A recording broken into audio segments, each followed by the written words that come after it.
Lieutenant Blue's antennae twitched nervously as they stood in the observation deck of Unity Station.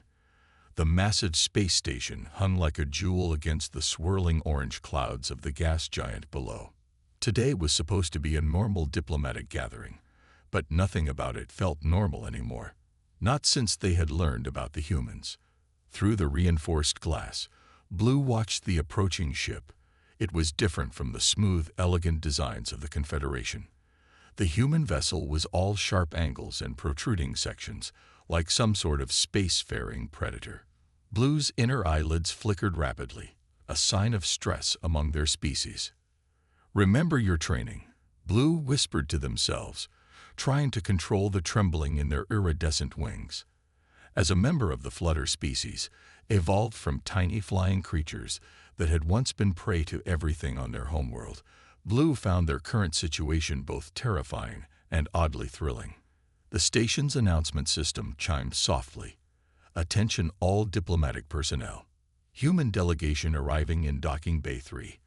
All assigned representatives please proceed to the welcoming area." Blue's heart, all three chambers of it, began racing faster. Their species' natural caution had served them well in the diplomatic corps. The ability to read danger signs and navigate tense situations had made the Flutter people excellent mediators in the Confederation. But humans were different. As Blue made their way to the welcoming area, their mind raced through the briefing documents. Humans were from a high-gravity world, making them incredibly strong by Flutter standards. They had forward-facing eyes like predators, exposed teeth that they showed frequently, and the ability to chase prey for hours without stopping. Just thinking about it made Blue's wings quiver. The welcoming area was already crowded with representatives from various Confederation species. Blue noticed they weren't the only ones showing signs of nervousness. The Whispers, with their long flowing tendrils, had turned a pale shade of green, while the normally stoic Stones were clicking their crystalline appendages together in an unmistakable rhythm of anxiety. The airlock cycled with a soft hiss. Blue's breath caught in their throat as the first human stepped through. The creature was tall, not as tall as a stone, but far more solid-looking. It moved with a fluid grace that seemed impossible for something so heavy. Its skin was a shade of brown that reminded Blue of the fertile soil on their homeworld, and its dark eyes seemed to take in everything at once. But it was the human's face that truly captured Blue's attention. The briefing documents hadn't prepared them for this. The human's features were constantly moving, shifting in ways that Blue found impossible to categorize. And then it did something that made everyone in the room freeze. It showed its teeth. "Greetings, representatives of the Confederation. I am Ambassador Ray of Earth. We come in peace and friendship." The voice was deep, resonating in a way that made Blue's antennae vibrate sympathetically. They found themselves taking an involuntary step backward, wings spreading slightly in preparation for flight. But at the same time, they couldn't look away. There was something about the human's movements, the way it held itself, that was fascinating. To Blue's horror, the human's eyes met theirs. The ambassador's expression changed again, the corners of its mouth lifting slightly in what the briefing had called a smile. Blue felt heat rise to their face, their wings taking on a slight purple tinge that, among their species, indicated either fear or attraction. Right now, they weren't sure which it was. "Ah, you must be Lieutenant Blue," the human said, taking a step toward them. "I was told you would be my primary liaison during the negotiations." Blue managed a formal greeting gesture, touching their antennae tips together in the traditional Flutter way. "Welcome to Unity Station, Ambassador Ray. We are honored by your presence." As the human began greeting the other representatives, Blue remained rooted in place, trying to process what had just happened. Their hearts were still racing, their wings still tinged with purple, but something else was happening too. Beneath the fear, beneath the instinctive urge to fly away, there was a growing feeling of curiosity. This, Blue realized with a mixture of dread and excitement, was going to be far more complicated than any diplomatic mission they had handled before. The diplomatic chamber felt too small to Blue, despite being one of the largest rooms on Unity Station. Their wings kept twitching every time Ambassador Ray moved, which was frustratingly often. Humans, it seemed, never stayed still. "These trade proposals seem reasonable," Ray said, gesturing at the holographic display between them. The movement made Blue flinch slightly, though they tried to hide it. "But I have questions about the restricted zones in Confederation space." Blue forced their antennae to remain still, a sign of professional attention among their people. "The restricted zones are mainly around developing species," they explained, proud that their voice remained steady. "We believe in allowing civilizations to progress naturally." Ray leaned forward, resting their elbows on the table. Blue had learned this wasn't an aggressive gesture, but their hearts still fluttered. "Interesting. On Earth, we have similar protocols. We call it non-interference." The humans' constant smile was still unsettling, but Blue found themselves studying it more closely now. There were subtle variations. The one Ray wore now seemed different from the greeting smile yesterday. More genuine. Blue realized they had been staring and quickly looked down at their datapad. "Your species has impressive technological advancement for being relatively young," Blue said, trying to redirect their thoughts, "especially in propulsion systems." Ray laughed, the sudden sound making Blue's wings flare with purple spots again. "We had good motivation. The stars called, and we couldn't resist answering." The poetic nature of the response surprised Blue. According to the briefings, humans were supposed to be direct, practical creatures. Yet here was Ray, speaking of stars calling to them. Blue felt their professional distance slipping again. "Would you like to see the station's garden level?" Blue asked, following the diplomatic protocol of offering a tour. "Many species find it calming." "I'd love to," Ray said, standing up with that fluid grace that both frightened and fascinated Blue. "We can continue our discussion there." The walk to the gardens was quiet, but not uncomfortably so. Blue found themselves sneaking glances at the human's profile. The way Ray moved through the station's corridors was almost predatory, yet there was something else there. A carefulness, perhaps. They noticed how Ray deliberately slowed their pace to match Blue's smaller steps. The garden level was a vast space filled with plants from hundreds of worlds, maintained in separate atmospheric bubbles. Blue led Ray to the flutter section, where giant flowers floated in the low-gravity environment.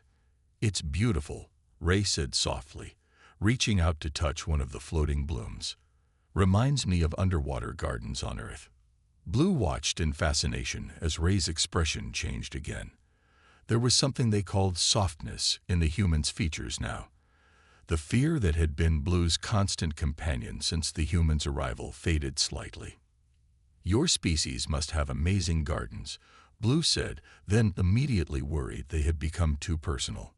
Ray turned to them, and this time the smile was different again. "We do. But they're very different from this. On Earth, most flowers are rooted to the ground. They have to be strong to withstand wind and rain." "Like humans," Blue said without thinking. Ray's eyebrows rose. Another fascinating movement of their mobile features. "That's quite poetic, Lieutenant Blue. Perhaps our species aren't so different after all." Before Blue could respond, their communicator chimed.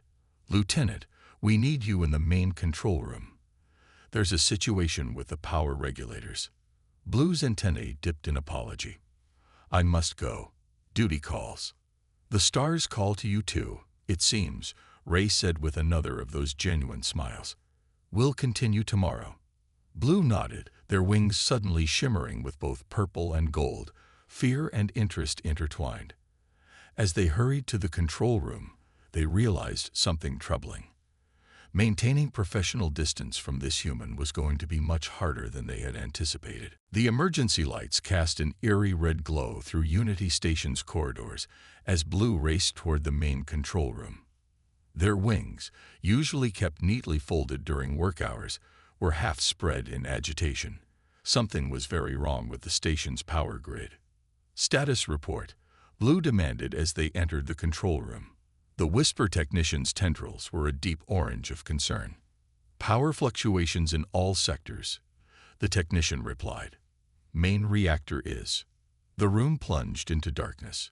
Even the emergency lights died. Blue's antennae vibrated, picking up the sudden silence of all station systems. In the darkness, their bioluminescent spots began to glow softly, an evolutionary response their species had never lost. The faint blue-green light revealed worried faces all around. Secondary systems aren't responding, someone called out. We're losing life support. Blue's diplomatic training kicked in. Everyone stay calm. We need to reach the auxiliary control room in Sector 7. A familiar voice came from the doorway. I can help.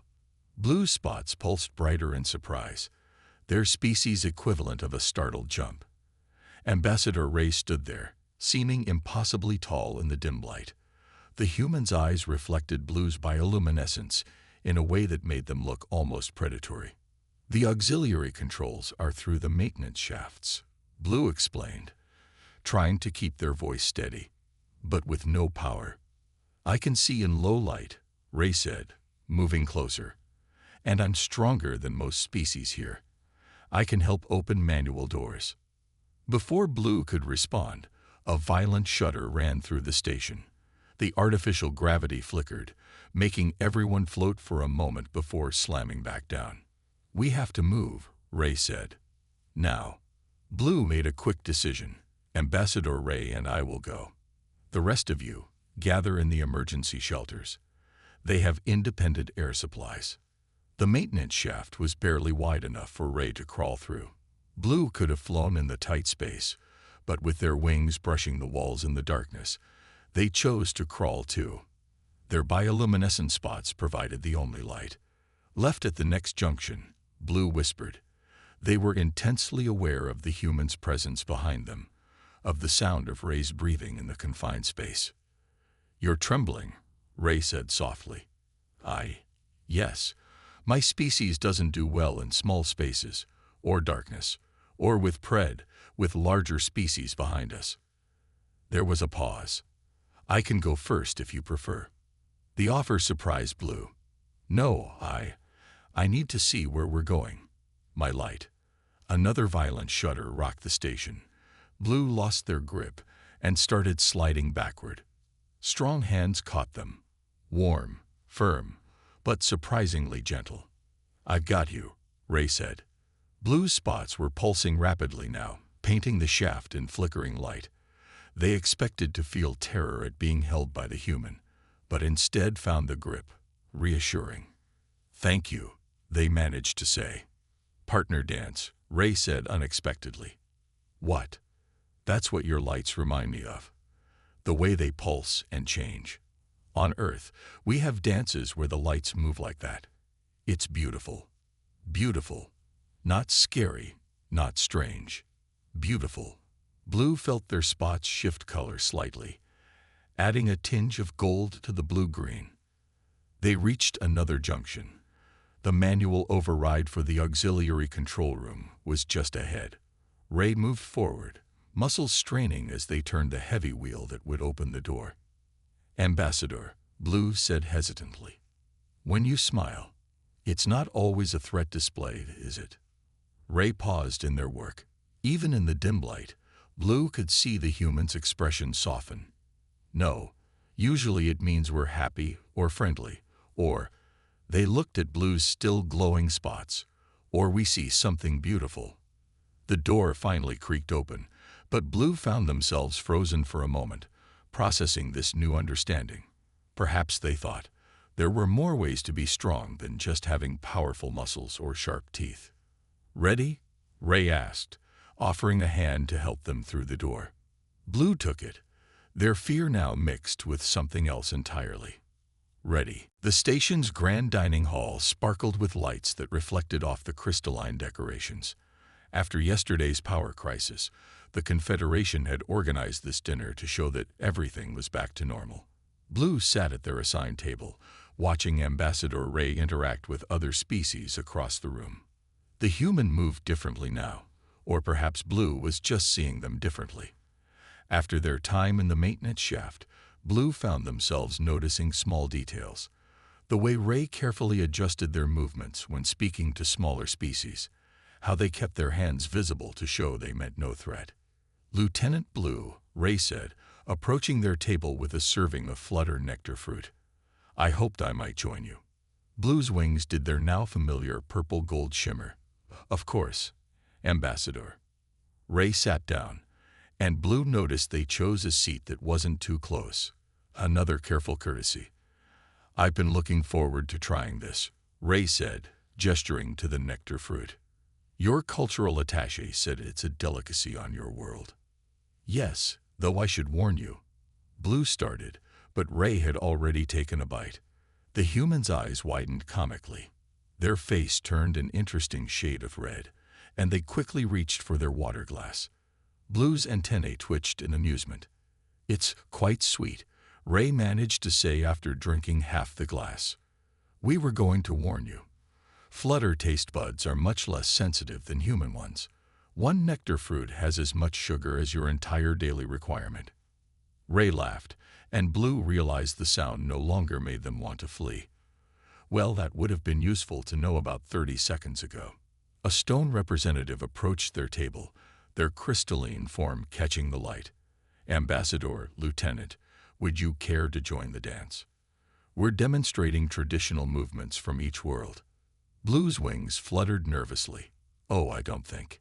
"I'd be honored," Ray said, standing. They turned to Blue and extended a hand. "Would you show me how your people dance?" Blue looked at the offered hand. Yesterday, in the darkness of the maintenance shaft, they had touched briefly. But this was different. This was deliberate, social contact.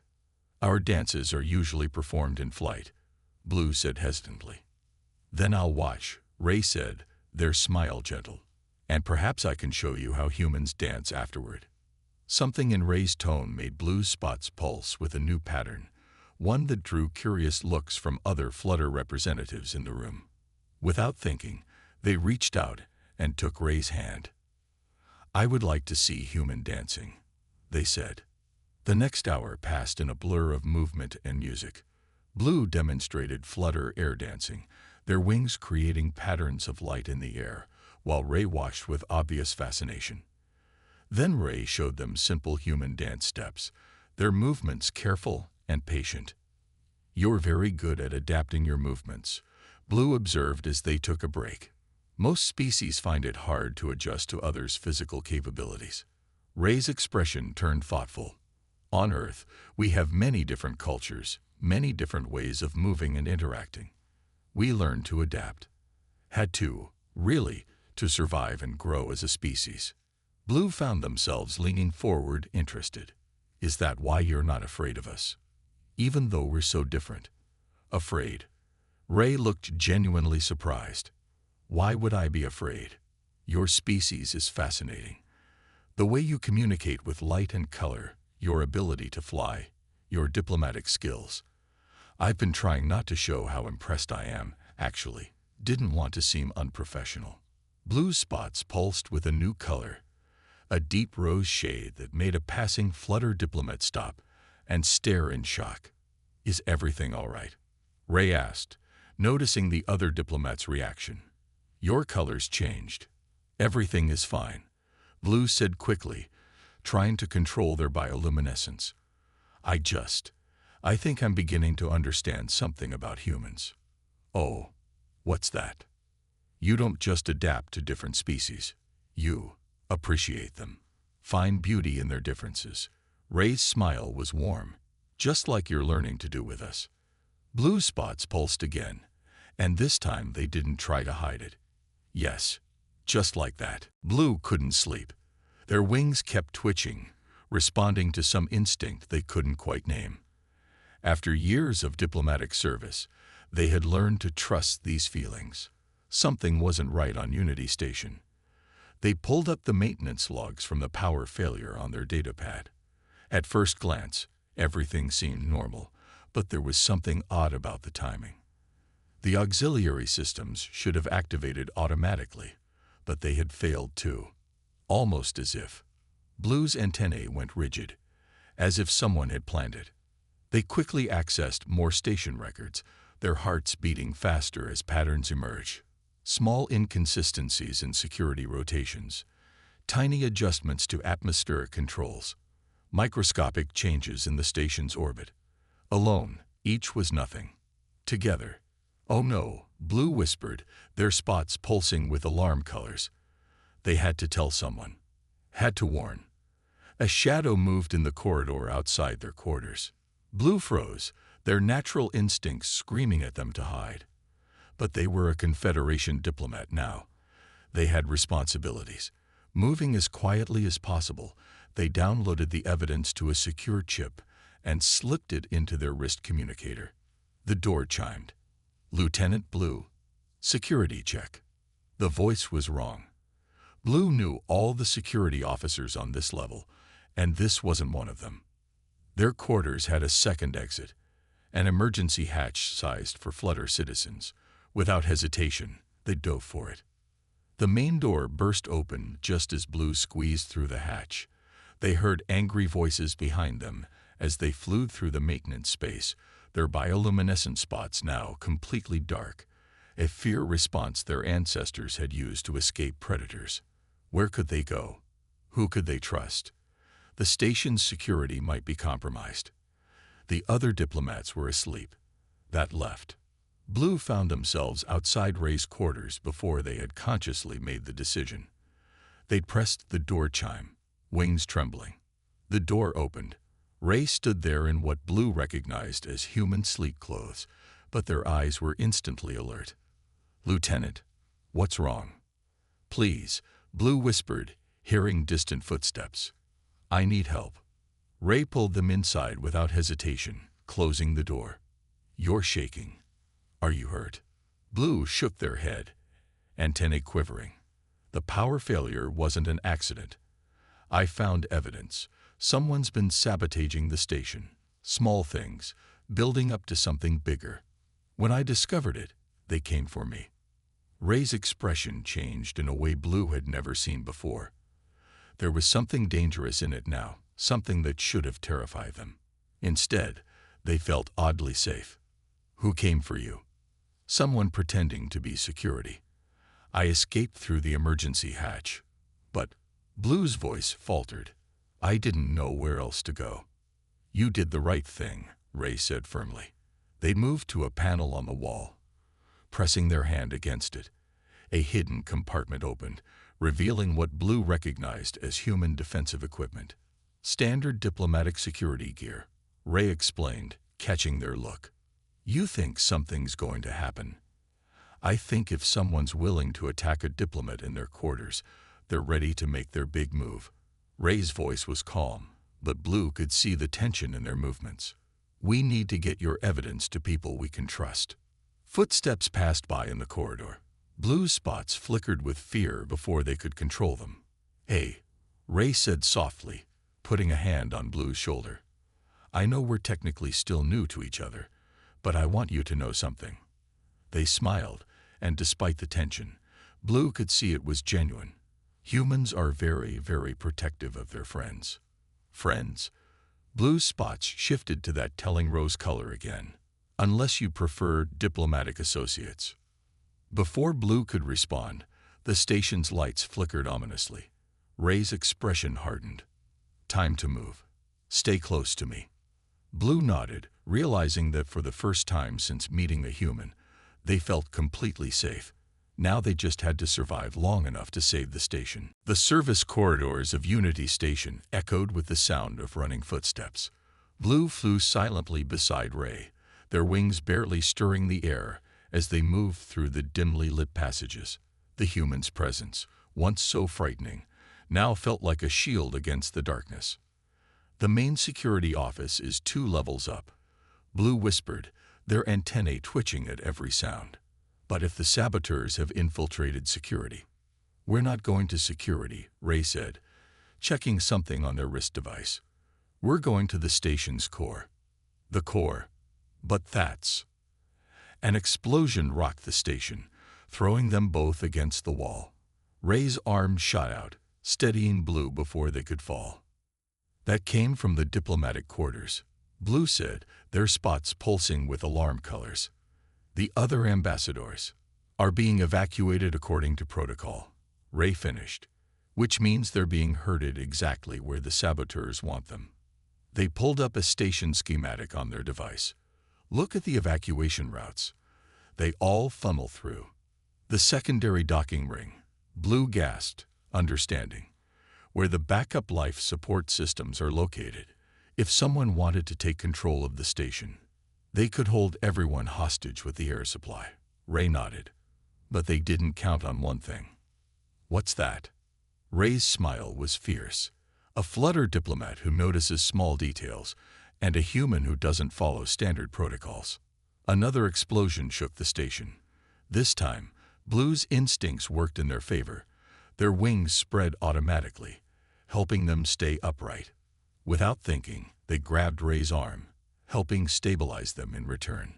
The core access is through here, Blue said, leading the way to a maintenance hatch. But the security lockouts. Ray pulled out a small device. Standard human diplomatic security gear includes override codes. We've learned to be prepared. The hatch opened with a soft hiss. Beyond it, the station's core stretched out like a massive crystalline heart, pulsing with energy. Walkways crisscrossed the space, leading to various control stations. There, Blue pointed with their antennae. That's not right. The power flow patterns are all wrong. Ray studied the energy readings. They're building up to something. A cascade failure. Worse, Blue's spots pulsed with fear colors. They're preparing to overload the core.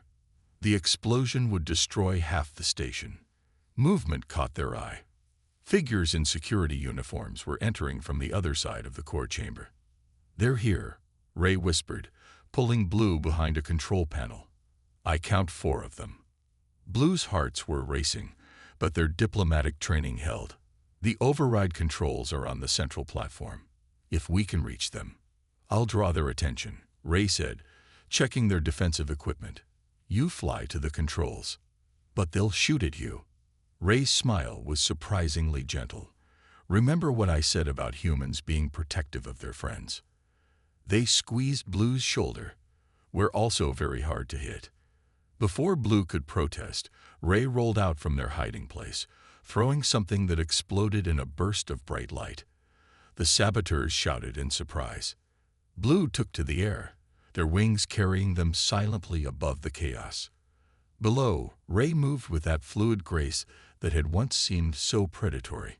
Now Blue could see it for what it was, the perfect blend of strength and control. Shots rang out, but Ray was already moving, drawing fire away from Blue's position. Blue reached the central platform, their antennae working rapidly as they input emergency codes. Core overload in 3 minutes, the station's computer announced. Blue's spots pulsed with determination as their fingers flew over the controls. They could do this. They had to do this. Behind them, they heard Ray shout a warning. Blue, look out! They turned just in time to see one of the saboteurs aiming directly at them. Time seemed to slow. Their wings froze, and then something large and warm slammed into them, pushing them aside.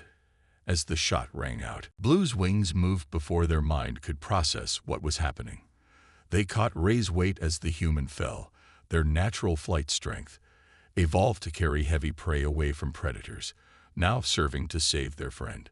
Core overload in 2 minutes, the station's computer announced emotionlessly. The controls, Ray gasped, pressing a hand to their shoulder where the shot had grazed them. Finish it. Blue's spots pulsed with a mix of colors, fear, determination, and something deeper. They turned back to the console, antennae working furiously over the controls while keeping Ray steady with their wings. The saboteurs were regrouping, taking aim again. But they had made one critical mistake. They had assumed a flutter's wings were delicate. They weren't prepared for Blue to snap their wings forward, creating a gust of wind that threw off their aim. Core overload in 1 minute. Almost there, Blue whispered, their fingers flying over the controls. All those small details they had noticed, all the little patterns, they knew how to reverse them now. Ray's presence at their back gave them strength they didn't know they had. "Stop," one of the saboteurs shouted. "You'll ruin everything." "No," Blue said, entering the final sequence. "We're saving everything." The core's angry red glow suddenly shifted to blue. The power flow reversed, safety systems coming back online. Through their antennae, Blue could feel the station's rhythms returning to normal. Core overload canceled. Systems stabilizing. Security forces, real ones this time, burst into the chamber, led by the Stone Ambassador. The saboteurs found themselves surrounded. "Your plan was impressive," Blue said, turning to face them while supporting Ray. "But you forgot something important about the Confederation." "And what's that?" The lead saboteur snarled. "We're stronger together than apart." Blue's spots pulsed with pride. A flutter's attention to detail. A human's protective instincts. A stone's timing. That's what the Confederation is about. As the security teams took the saboteurs away, Blue finally turned their full attention to Ray. The human was smiling despite their injury. "You're hurt," Blue said, their spots showing concerned colors. "Worth it," Ray replied. "You know, when I was assigned to this mission, they told me Flutter diplomats were naturally cautious. They didn't mention you were also brave." Blue's spots shifted to that now familiar rose color. "When I was assigned to you, they said humans were dangerous predators. They didn't mention you were also kind." Medical teams arrived, bringing stretchers and equipment. As they treated Ray's wound, Blue began composing their official report in their mind. How would they describe this experience? How could they explain how meeting the human had changed not just their view of humans, but of their own species as well?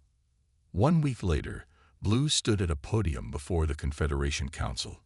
Their spots were steady, showing professional colors as they delivered their report.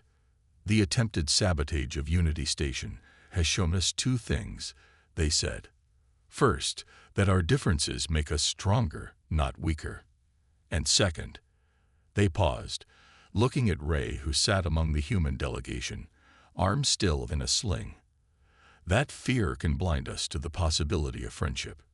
After the session, Ray found them in the station's garden level. "Quite a speech," they said, sitting beside Blue on a floating platform, "especially the part about fear and friendship." "I had a good teacher," Blue replied. Their spots pulsed softly with mixed colors.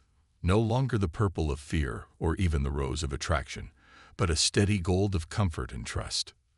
"You know," Ray said thoughtfully, "back on Earth, we have a saying. The opposite of fear isn't courage, it's love." Blue's antennae curled in amusement. "That sounds very human. Too poetic."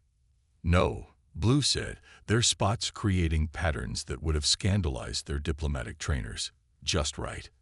Above them, the gas giant's light painted the garden in swirling colors as Unity Station continued its orbit. In the artificial twilight, a Flutter diplomat and a human ambassador sat together, proving that sometimes the most extraordinary discoveries come not from exploring space, but from opening one's heart to new possibilities.